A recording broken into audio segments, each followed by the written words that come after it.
United States Air Force is sending more than 24 F-22 stealth fighters to an exercise in the Western Pacific this month. An unusually large deployment of the powerful jets that analysts say sends a strong message to a possible adversary in China. Pacific Air Forces in Hawaii this week said approximately 25 F-22s Raptors from the Hawaii Air National Guard and from Joint Base Elmendorf-Richardson, Alaska, will deploy this month to Guam and Tinian Islands for Operation Pacific Iron 2021. We have never had this many Raptors deployed together in the Pacific Air Force's area of operations, General Ken Wilsbach, Pacific Air Forces commander.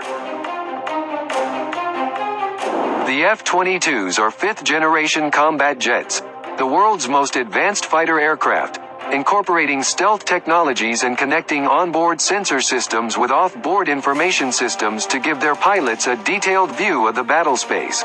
US F-35s are another example. 2 U.S. Air Force F-22 Raptors fly over Alaska in 2016. Deploying a large number of F-22s for the exercise sends an immediate message to China at a time when relations are tense over Pacific flashpoints like Taiwan and the South China Sea, said Carl Schuster, a Hawaii-based defense analyst and a former director of operations at the U.S. Pacific Command's Joint Intelligence Center. Normal F-22 deployments consist of 6 to 12 aircraft, he said. The Pacific Air Force is demonstrating that it can deploy as many or more fifth-generation aircraft into the theater on short notice than China currently has in its entire inventory, he said. The Chinese Air Force has about 20 to 24 operational fifth-generation fighters, Schuster said, but he noted Beijing's capabilities are improving at a rapid pace. The U.S. Air Force has around 180 F-22s in its fleet, although only about half are mission-capable at any one time due to maintenance requirements, according to Air Force statistics. So the U.S. will be sending about 25% of mission F-22s to the Pacific Iron exercise. Because of their ability to evade radar detection, F-22s would be expected to be among the first weapons used in any conflict, tasked with taking out an adversary's air defenses among other missions. The U.S. is actively practicing the deployments it will make if there is a major crisis or war.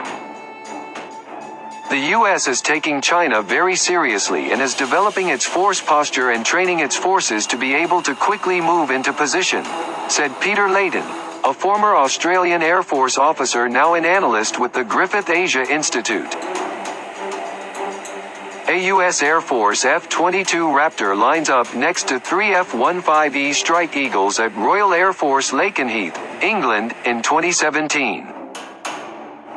For Operation Pacific Iron, 10 F-15 Strike Eagle fighters from Mountain Home Air Force Base in Idaho and 2 C-130J Hercules transport planes from Yokota Air Base in Japan will join the F-22s to fill out the air fleet for what the Air Force calls an Agile Combat Employment Operation, also referred to as a Combat Dispersal Operation, according to a statement from Pacific Air Forces.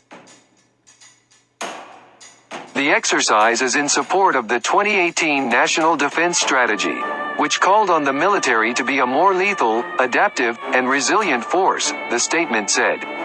Agile Combat Employment is designed to spread U.S. combat planes and other warfighting assets among airfields across the region to increase their survivability from enemy missile strikes.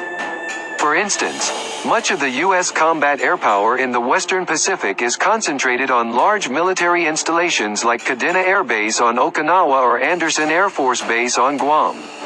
A strike on those bases could cripple the U.S. military's ability to hit back at an adversary if too much U.S. airpower was concentrated there.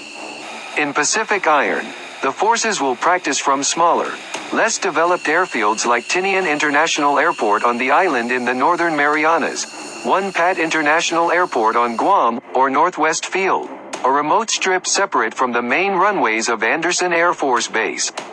Lessons learned in the exercise could be applied to operating from smaller airports on islands around the Western Pacific. That would increase the number of targets enemy missiles would need to destroy and give U.S. airpower a better chance of being able to fight back. A 2019 report from the Rand Corp think tank, funded by the U.S. military, shows how the concept is envisioned to counter growing Chinese capabilities.